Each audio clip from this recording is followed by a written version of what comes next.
Donc je voudrais introduire Mathieu Dubernay. Alors bon voilà, un Dubernay chasse l'autre, hein, c'est un peu ça le problème. Il faudrait dire que la famille Dubernay, c'est probablement une des rares familles où les gens sont œnologues de génération en génération, puisque là Mathieu en est à la troisième version. Je plains tes enfants, Mathieu, hein, parce que ça leur met un peu de pression, donc je ne sais pas ce qui se passera. Mathieu est maintenant en charge du laboratoire Dubernay, fondé par Jean-Henri, développé par Marc. Et Mathieu est arrivé sur le labo en 1998, voilà, après des études d'agronomie et d'œnologie. Ça tombe bien, parce que ça va faire le lien tout à l'heure. Voilà, donc Mathieu, c'est un entrepreneur, il bouscule un petit peu tout sur son passage. Moi, j'avais démarré avec le père et c'était sur un rythme un peu plus tranquille. Là, on est sur un dossier que Joël Durand connaît aussi, sur lequel il a, voilà, il faut suivre, c'est pas toujours facile, mais on essaye. Et Mathieu, je pense, j'ai appris justement à connaître un peu l'homme. C'est quelqu'un qui, voilà, c'est un esprit brillant, entrepreneur, dynamique, qui est capable d'analyse et de synthèse. Et je pense qu'il va vous le démontrer maintenant sur ce concept qui lui est cher, sur l'agro-œnologie. Puisque sur le même principe, je pense que tu vas parler un peu de la SRDV. Voilà, la société de recherche et développement viticole qui avait eu c'était une première version, et là c'est 2.0 maintenant, c'est comme ça qu'on dit. Et donc sur cette notion d'agroœnologie, il y a des choses intéressantes qui peut-être étayeraient, au sens de étayer, cette idée que le génie serait dans le cep. Et en plus maintenant on sait qu'il est narbonnais, ce génie, donc tout est là pour toi. Merci Jean pour cette introduction. Alors, bon, toujours difficile après ces grands horizons historiques et sur également la conception même du génie du cep, de rentrer dans des données un petit peu plus terre à terre, un peu plus techniques, un peu plus scientifiques, mais j'espère qu'ils sont de nature à donner aussi des perspectives sur la situation, sur les réflexions que nous menons actuellement entre la viticulture et l'énologie, et qui sont un des axes probablement intéressants des développements que nous vivrons dans les prochaines années. Et lier la viticulture à l'œnologie, grand sujet. Alors nous connaissons tous l'œnologie, qui est la science, mais qui est aussi une technique. L'œnologie a cette particularité de ne pas être qu'une science, c'est aussi un savoir-faire, une technique de transformation du raisin en vin. Nous connaissons tous la viticulture, qui est la façon, à partir d'un sol, de produire des raisins.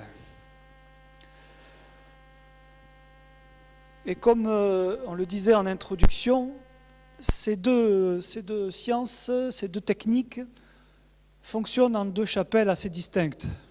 Ces chapelles, avec presque leur propre religion, leurs propres adeptes, leurs propres prêtres, leurs propres gourous, le cas échéant, mais ne se parlent pas.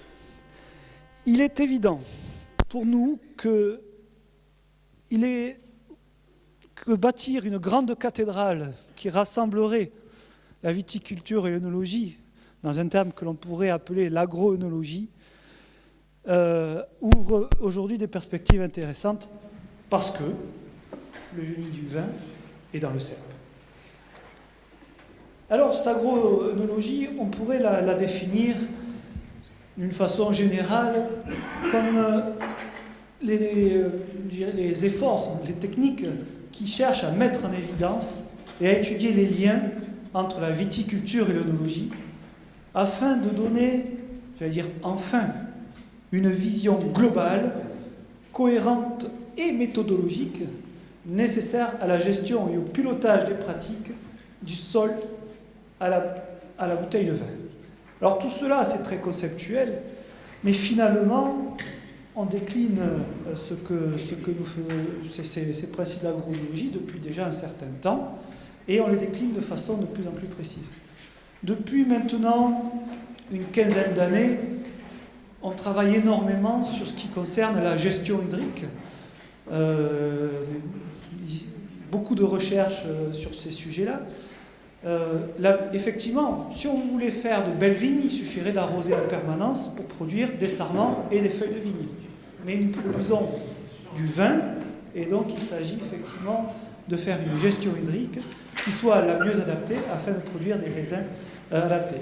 Et donc beaucoup de techniques se développent par rapport à ça, beaucoup de suivi, beaucoup de systèmes de chambre à pression. J'ai vu que nos amis de Fruition Science étaient là, avec aussi des capteurs automatisés qui se développent de plus en plus. C'est de l'agroénologie. Les modèles culturaux et les microclimats de raisin, c'est aussi de l'agroénologie. On sait de plus en plus et de mieux en mieux que sur certains cépages, l'exposition du raisin au soleil est favorable, sur d'autres, absolument pas. Et c'est d'ailleurs ça aussi qui fait que certains cépages vont mieux s'exprimer sur certains tènements ou pas, tout simplement en raison de certains effets qui se situent au niveau du microclimat. La nutrition de la vigne, on va en parler, c'est le sujet principal que je vais développer, mais la nutrition de la vigne est le premier des gestes œnologiques.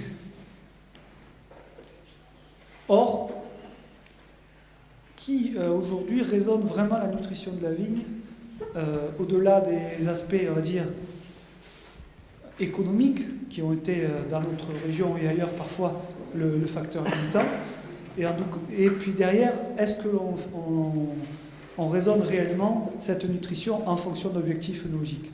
Pas encore, et c'est là où beaucoup de progrès sont à faire. D'autres sujets que je ne développerai pas, mais les résidus phytosanitaires dans les vins.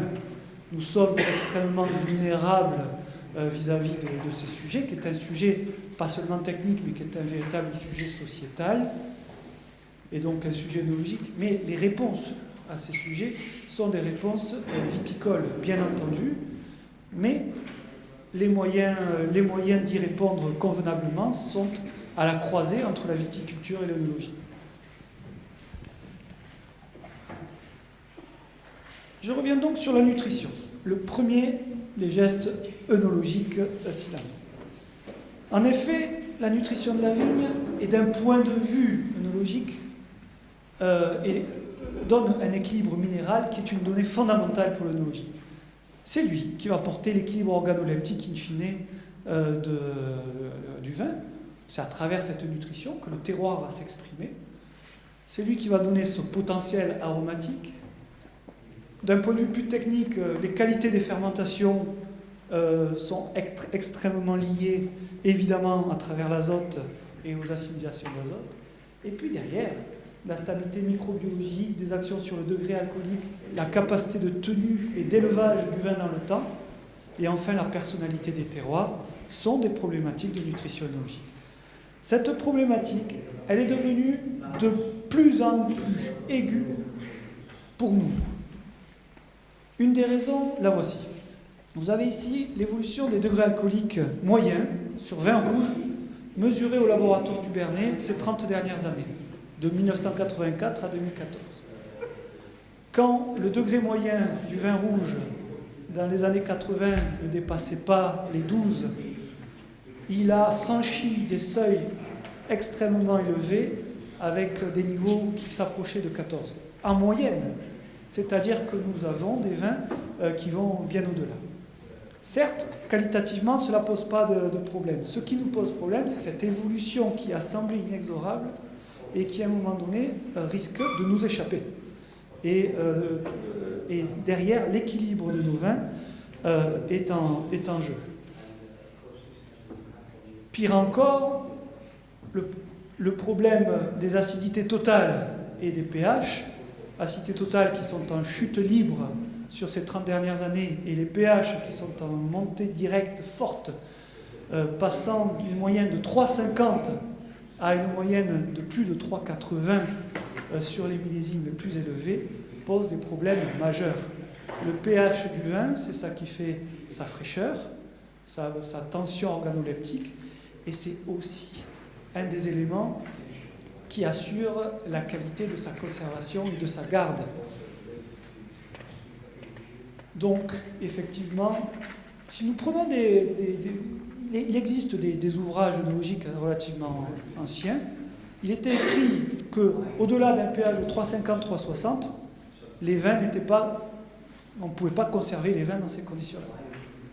Quand nous sommes aujourd'hui avec des moyennes à 3,80, c'est-à-dire que nous dépassons allègrement pour un certain nombre de vins les pH de 4, évidemment, on a franchi depuis longtemps les limites.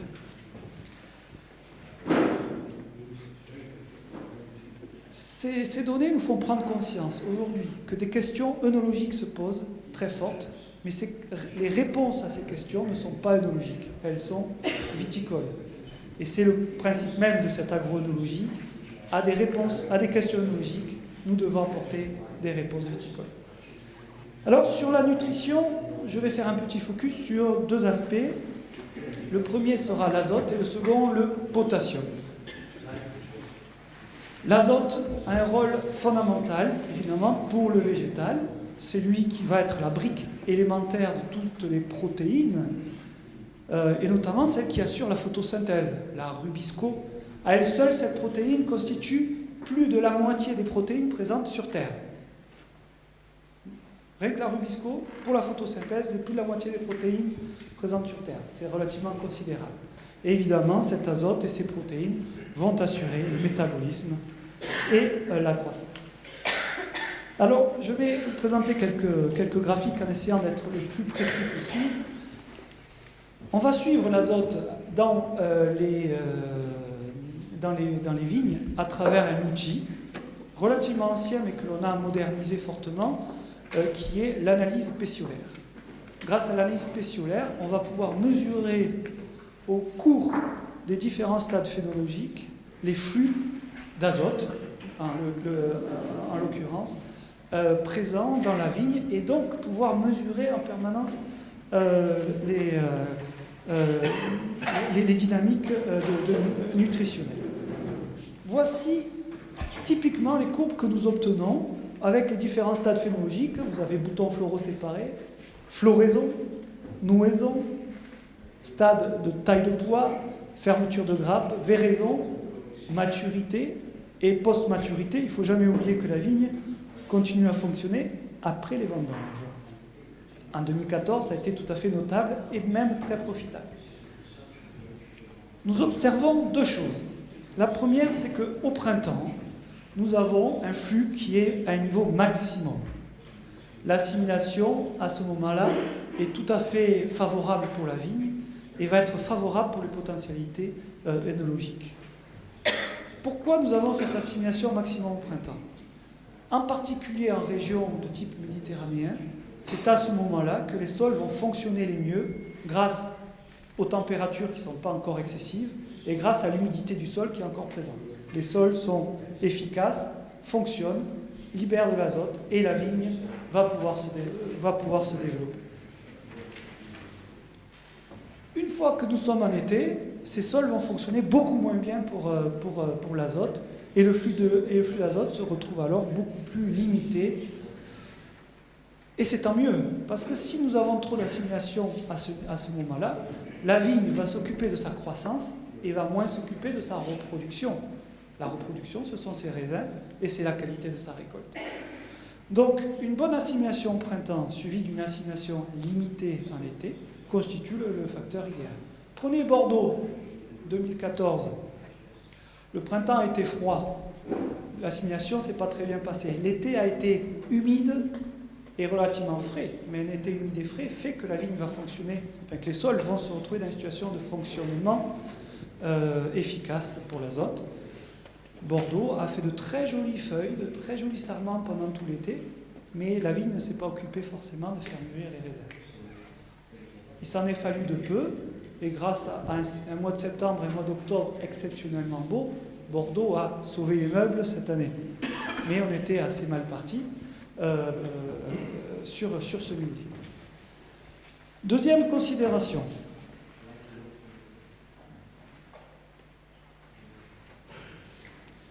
c'est la comparaison annuelle. Vous avez ici les courbes sur des parcelles moyennes entre 2011, 2012, 2013 et 2014. Alors j'ai rajouté 2011 qui n'était pas présent parce que ça avait été mesuré avec d'autres systèmes de mesure, mais si on extrapole 2011, on aurait donné ça. Qu'est-ce que nous observons? Que les flux printaniers ont été extrêmement différents entre ces 4 millésimes. 2011, un flux intense, élevé. 2012, plus moyen. 2013-2014, des flux relativement limités. Ces flux sont directement à relier avec les conditions météorologiques que nous avons connues. Souvenez-vous 2011, ce printemps humide, enfin en tout cas les sols étaient chargés en eau, et chaud. Au 1er avril 2011, il faisait 30 degrés ici à Fontfroide. Les sols étaient en pleine activité, on a extrêmement bien assimilé cet azote. 2012, le printemps était beaucoup plus mitigé, et nous avons connu successivement 2013 et 2014 avec des printemps ou froids ou secs. Les flux d'azote se sont retrouvés alors très limités. Ces éléments limitent nécessairement le potentiel œnologique de nos raisins. Le grand enseignement de tout ça, c'est que les grands millésimes, se préparent au printemps. Il ne faut pas attendre le mois de juillet en disant que la vigne se refera belle au mois de juillet alors qu'elle a été moche pendant tout le printemps, et il faut pouvoir intervenir. Alors, grosso modo, on peut schématiser ainsi ces types de printemps. Le premier, printemps à situation climatique favorable, 2011. Chaleur et sol humide, bonne minéralisation dans l'humus des sols, bonne disponibilité de l'azote, sous ses formes assimilables bien entendu. Chaleur et ensoleillement font que la pompe sol-plante-atmosphère fonctionne bien grâce à l'évapotranspiration. Et tout cela nous amène à une bonne assimilation azotée. Le métabolisme de la vigne est actif, les rameaux ont une bonne croissance, de la photosynthèse. On va limiter le puisage dans les réserves, ce qui est une bonne chose pour la durabilité des vignes. La croissance racinaire va se faire, puisque tout ce qui va pousser en aérien, il faut imaginer que ça pousse aussi dans le sol. Et ça va produire aussi une bonne assimilation minérale pour les autres minéraux, et aussi une bonne assimilation hydrique. Et quand il s'agit de faire une bonne gestion hydrique du vignoble, il s'agit aussi d'avoir un vignoble qui va bien puiser avec ses racines dans le sol. Cette situation est favorable. Nous avons ainsi une mise en route autotrophe, c'est-à-dire que la photosynthèse de l'année suffit aux besoins de la vigne et la vigne ne va plus puiser dans ses réserves. Nous arrivons à la floraison avec une bonne stabilité, ce qui est un objectif tout à fait raisonnable d'un point de vue viticole. La préparation des bourgeons de l'année suivante, qui va commencer juste avant floraison, se trouve ainsi dans une situation favorable, et le potentiel œnologique est ainsi maintenu. Les meilleurs vins ne sont pas faits avec des vignes en carence azotée épouvantable. Les meilleurs vins sont faits avec des vignes qui sont bien équilibrées, et notamment qui ont de bonnes assimilations azotées au printemps. Que se passe-t-il si nous sommes en 2012 ou en 2013 ? Eh bien, ce cercle vertueux se transforme en cercle vicieux, puisque la faible minéralisation de l'humus libère peu d'azote assimilable, et en plus la pompe d'assimilation fonctionne moins bien.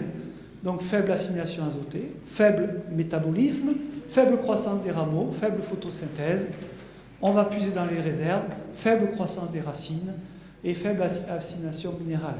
2012, 2013, 2014. Ce qui est intéressant d'observer, c'est que en 2011, toutes les vignes étaient belles, fertilisées ou pas. Souvenez-vous. En 2013, toutes les vignes étaient moches, fertilisées ou pas. C'est-à-dire qu'à un moment donné, le facteur limitant n'est pas ce que vous avez apporté au sol, mais c'est réellement la météo.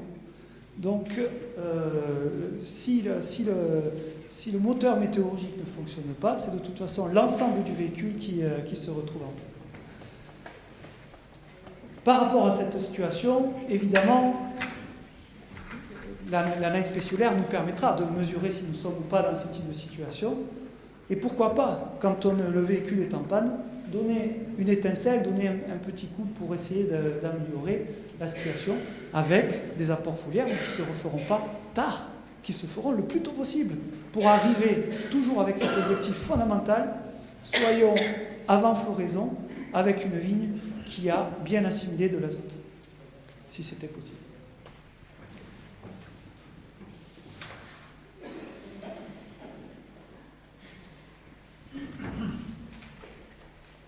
Deuxième problématique, celui du potassium. Alors le potassium, c'est peut-être le meilleur ami du viticulteur et c'est aussi le meilleur ennemi de l'œnologue. Donc il y a effectivement là un grand écart qui est à faire. Il faut rappeler néanmoins que le rôle physiologique du potassium en physiologie végétale est un rôle majeur. C'est un activateur enzymatique, c'est un transporteur, il va aider au transport membranaire. C'est lui qui va permettre à la baie de grossir par le développement cellulaire entre la véraison et la maturité. Vous savez que jusqu'à véraison, la croissance de la baie se fait par multiplication cellulaire. À partir de la véraison, c'est les cellules qui grossissent. D'ailleurs, si vous avez eu trop de stress avant véraison, vous aurez de toute façon votre potentiel de récolte qui va être limité. Et même la fragilité de votre récolte va être augmentée puisque le grossissement de votre baie va se faire sur un nombre plus limité de cellules avec des qualités élastiques de votre baie beaucoup plus faibles. Par contre, les actions œnologiques sont mauvaises, avec une action sur le pH notamment. Et je rappelle que nos problèmes de pH, ce sont en fait des problèmes de potassium. Il y a une relation claire et évidente entre les pH élevés et les excès de potassium. Et pourtant, on a toujours dit que la fertilisation potassique était nécessaire pour faire du degré, ce qui est vrai, mais pas toujours. Alors, sortons notre outil d'analyse spéciolaire et voyons ce que ça nous donne. Vous avez ici, à nouveau, 2011, 2012, 2013, 2014. Qu'est-ce que nous observons? Encore cette fois, le millésime 2011, ce millésime physiologique de référence. Et d'ailleurs, ce grand millésime, le grand millésime 2011 de référence en Languedoc. Il est là. Des assimilations formidables de potassium. Et dès le printemps. 2012, plutôt bien, c'était bien parti, mais très vite, on a quand même eu un peu froid et on a limité. 2013-2014, des assimilations très faibles. Dès le printemps. Et 2013-2014, les pH de nos vins sont d'ailleurs un bon cran en dessous, ce qui est plutôt une bonne chose. Mais les maturités ont parfois été beaucoup plus difficiles. Donc, premier aspect, les assimilations potassiques, en vertu du cercle que je vous décrivais, vont suivre de toute façon les assimilations azotées. Pas d'assimilation d'azote, pas d'assimilation de potassium. Bonne assimilation azotée, croissance, assimilation des autres minéraux, dont le potassium, bien évidemment. Par contre, il peut y avoir des assimilations estivales, à la différence de l'azote qui, lui, va être limité par la vie microbienne du sol. Le potassium, lui, est libre simplement dans les sols et pourra être puisé par la vigne à tout moment et à la faveur d'été plus ou moins humide. Et regardez d'ailleurs, 2011, non seulement on a bien assimilé au printemps, mais en plus on s'est payé le luxe d'avoir des assimilations et des niveaux relativement élevés de potassium pendant tout l'été et une chute relativement forte entre la véraison et la maturité du potassium qui sont présents dans la vigne sur la partie végétale. Ce potassium, il va où? Il va évidemment dans les raisins et c'est un effet que l'on va nommer la décharge potassique. En quelques mots, cette décharge potassique va être finalement une mobilisation du potassium vers le raisin au moment où l'accumulation des sucres doit se faire. C'est pour cela aussi que plus il y a de potassium, plus cette augmentation des sucres va être relativement aisée. à ce moment-là, 60% du potassium présent dans la vigne va passer vers les raisins. Ça veut dire aussi que c'est tout l'historique de l'assignation potassium manuelle qui va influer sur cette décharge potassique au moment de la maturité. Mais ce phénomène, vous le connaissez bien. Et on le voit régulièrement. Il est parfois même très soudain. Et en l'espace de 1 à 3 jours, il peut arriver. Souvenez-vous peut-être 2011, voire même 2010. Il y a eu fin août, un samedi, il a fait 40 degrés. Les chardonnays, à l'espace d'un week-end, se sont complètement transformés. Nous sommes partis tous vendredi en disant on ne va pas vendanger. Lundi, il a fallu tous vendanger très très rapidement, puisque les chardonnays se sont complètement transformés. Décharge potassique soudaine. Ce phénomène a une induction thermique et va être aussi lié à l'historique d'assimilation. Ce qui est très intéressant, et c'est un des points importants de mon propos cet après-midi, c'est que ce phénomène va s'exprimer différemment selon les cépages. Et en fait, il va s'exprimer différemment en fonction de l'adéquation cépage-terroir donc une tendance à la surexpression du phénomène sur les cépages en terroir chaud, avec des effets de flétrissement soudain. Je pense au pinot chez nous, je pense à certaines syrahs, je pense à certains blancs. Par contre, s'il n'y a pas de décharge potassique, ou si elle est faible, nous avons alors là un phénomène qui sera limitant pour la maturation sur le cépage qui sera en limite climatique de culture. Tout ça, ça se synthétise dans ce type de schéma. Regardez, vous avez un indice climatique, au milieu, le cépage qui est en limite climatique de culture, c'est-à-dire l'idéal œnologique. Votre décharge potassique, à ce niveau-là, sera équilibrée et la maturité sera régulière, ce qui est la clé pour faire les meilleurs vins. Votre qualité œnologique sera optimale. Vous avez à la fois de la puissance et à la fois de la finesse. C'est fondamental. Les pH restent corrects. Dans ces cas, les besoins potassiques agronomiques sont normaux. Il n'y a pas besoin de trop en rajouter. À droite, situation, hélas, assez courante chez nous, les cépages qui sont bien au sud de leur limite climatique de culture, la décharge potassique, dans ce cas-là, peut être forte. Tout se passe comme si la vigne était un peu en sur-régime. Et au premier coup de chaleur, et avant même que les vraies maturités arrivent, nous avons ces décharges potassiques qui interviennent. Effet de concentration, maturité explosive. Cela nous donne ces fameux vins riches, puissants, mais un petit peu lourds, des pH assez élevés, avec de la concentration un peu confiturée. Certes, on a fait quelques top 20 dans la région à partir de ça, mais ce ne sont pas forcément des grands vins de garde, et ce ne sont pas des vins faciles à élever non plus. Donc, dans ces situations-là, on peut intervenir en bridant au maximum les apports potassiques. Et au maximum, c'est même aller au-delà des conceptions viticoles traditionnelles que nous avons. C'est-à-dire qu'on peut maintenir des vignes dans une situation de carence potassique viticole, d'une certaine façon, parce que, effectivement, sinon, on va avoir des situations de carence, de décharge potassique trop forte. A contrario, cépages au nord de la limite climatique de culture. Alors, on les a moins connus, puis ces 2 derniers millésimes nous ont rappelé que ça pouvait arriver sur des Mourvèdres, sur des Carignans. Les décharges potassiques sont faibles et nous avons des blocages physiologiques de maturité. Souvenez-vous, 2013, à 40 jours après véraison, les Carignans et les Mourvèdres n'étaient jamais mûrs. 45 jours, toujours pas. 50 jours, toujours pas. Alors ils auraient dû l'être. On avait des fruits qui étaient restés verts. Et puis, au bout de 55, presque 60 jours, on a eu la vigne qui a complètement abandonné ses raisins. Le botrytis, d'ailleurs, s'est installé à ce moment-là. Blocage physiologique, de toute façon, depuis le départ, on n'arrivait pas à mûrir. Dans ces cas-là, nous faisons des arômes un peu frais et un peu végétaux, il faut le dire. L'accumulation des sucres est un peu limitée. Les pH restent bas, ce qui est plutôt une bonne chose. D'ailleurs, à l'élevage, ce type de vin se comporte plutôt pas mal. C'est peut-être un peu le secret de certains vins septentrionaux. Les besoins en potassium dans ces situations-là, effectivement, sont élevés. Alors, traditionnellement, le vigneron,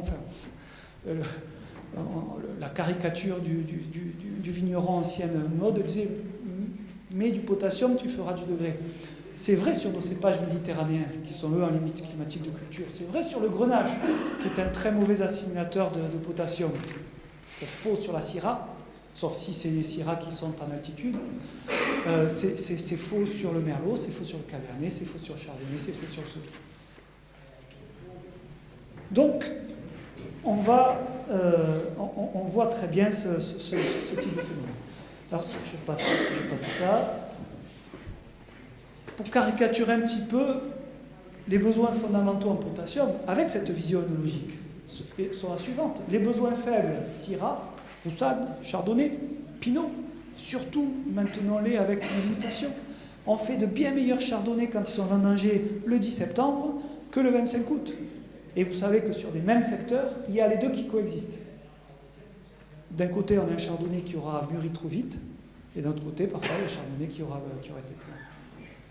Les besoins moyens marcelants, syrah rosé, parce que la syrah en rosé peut avoir un petit peu besoin de mûrir un petit peu plus vite, ça ne lui fait pas de mal. Les sirop en terroir frais, donc c'est-à-dire en altitude. Je pense aux Hautes-Corbières, je pense à des secteurs d'altitude sur également les hauts cantons de l'Hérault, le Merlot. Et par contre, conservant des besoins élevés, avec des grenages, des Mourvèdres qui ne mûrissent pas chaque année, des Carignans, un petit peu moins, mais néanmoins. Le Cinsault, les beaux Cinsault bien mûrs, bien rouges, ils ont besoin de potassium. Le Macabeu ou encore le Vermentine.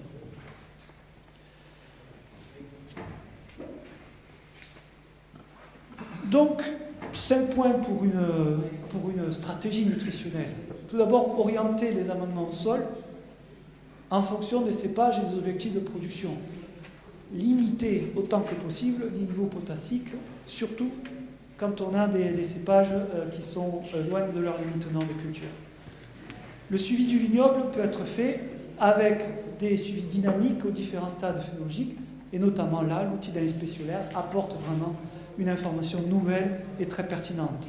La météo, suivi des températures, humidité du sol. Par exemple, là, on est en train de prendre un début de printemps, et, au moment du débourrement, qui est très bon. On a pris les millimètres d'eau juste au bon moment, et en plus, on arrive avec des températures qui vont dépasser les 20 degrés annoncées cette semaine, sauf dans le cellier ici.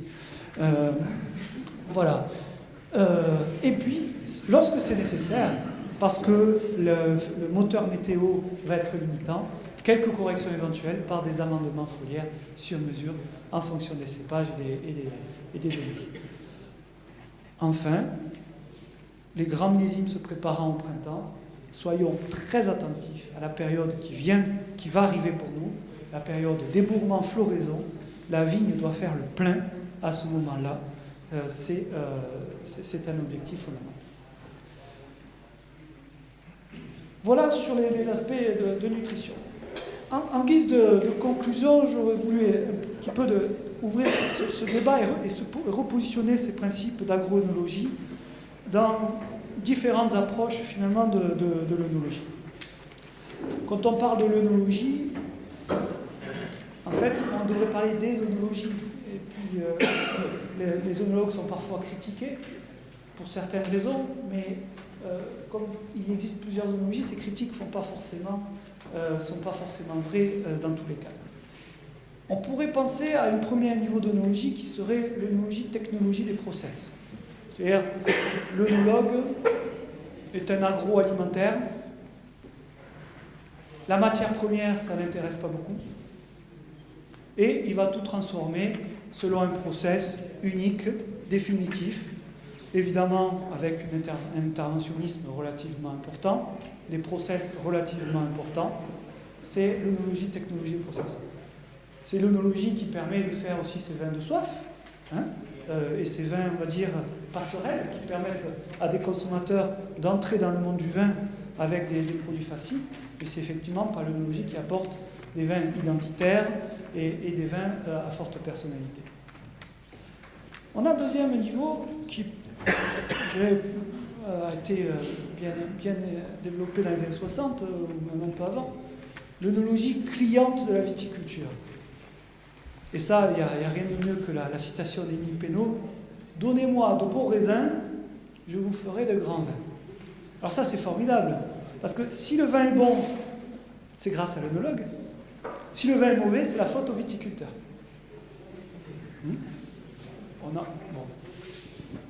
Personne n'a jamais vécu ça dans le passé. Mais effectivement, l'œnologue ne se situe toujours pas comme un vrai partenaire de la viticulture, ou n'intègre pas la viticulture dans son fonctionnement. Par contre, il est exigeant, voire parfois excessivement exigeant, avec des demandes qui ne correspondent pas forcément aux réalités viticoles. Une œnologie qui est peut-être, très modestement, en tout cas celle que au laboratoire du Bernet nous essayons d'appliquer depuis plusieurs dizaines d'années, qui serait l'œnologie d'accompagnement, qui commence par des grandes phases d'observation, en essayant de comprendre ce que l'on observe et en essayant d'accompagner. Cette œnologie d'accompagnement, elle nécessite aussi ces plateformes de laboratoire complètes, avec beaucoup de paramètres, beaucoup de puissance analytique, qui sont ceux que nous avons développés. Mais l'objectif est celui d'accompagner. On fait les meilleurs vins lorsque l'on va dans le sens du terroir, lorsqu'on va dans le sens du flux de la rivière. On ne remonte pas la rivière pour faire les grands vins. Et donc, pour savoir dans quel sens coule la rivière, il faut savoir écouter, comprendre, observer, analyser. C'est un peu ce fonctionnement. Et enfin, c'est probablement les développements que nous vivrons dans les 10 prochaines années, l'agroœnologie, où là, on va aller au-delà, on va interagir avec notre terroir, avec notre vigne. Alors non pas pour le dévoyer, mais au contraire pour le sublimer, pour faire corps avec lui. Et c'est vraiment le principe fondamental qu'il a. Tout ça parce qu'effectivement, nous sommes convaincus, oui, que le génie du vin est dans le cep. Alors, c'est un petit peu sévère, le génie du vin est dans le cep. L'homme a quand même un peu ce rôle à jouer. Alors, si on pourrait peut-être dire seulement que le génie du vin est dans le cep, peut-être, le génie du cep est dans le vin, sûrement. Et donc l'agroœnologie, elle est là justement pour essayer de parler à ce génie du vin. Je vous remercie pour votre attention.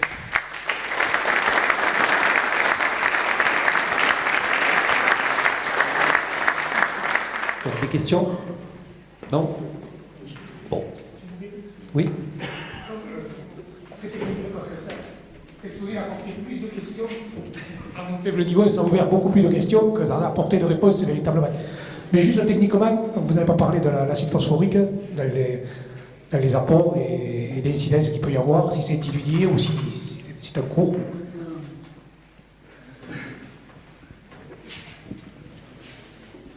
Et oui, je n'en ai pas parlé, je suis désolé. C'est une question de timing. J'aurais pu prendre la parole toute l'après-midi, mais il y avait quand même d'autres intervenants très intéressants. Je dirais ce que j'ai développé pour l'azote et le potassium va se développer de la même façon pour le phosphore, pour le magnésium, pour le calcium, etc., etc. Il est clair qu'aujourd'hui, nous avons des avancées importantes sur l'azote et le potassium. Le phosphore a un rôle important à jouer, je dirais qu'on n'a pas encore complètement cerné, mais qui a souvent été sous-estimé, clairement, par les approches nutritionnelles classiques.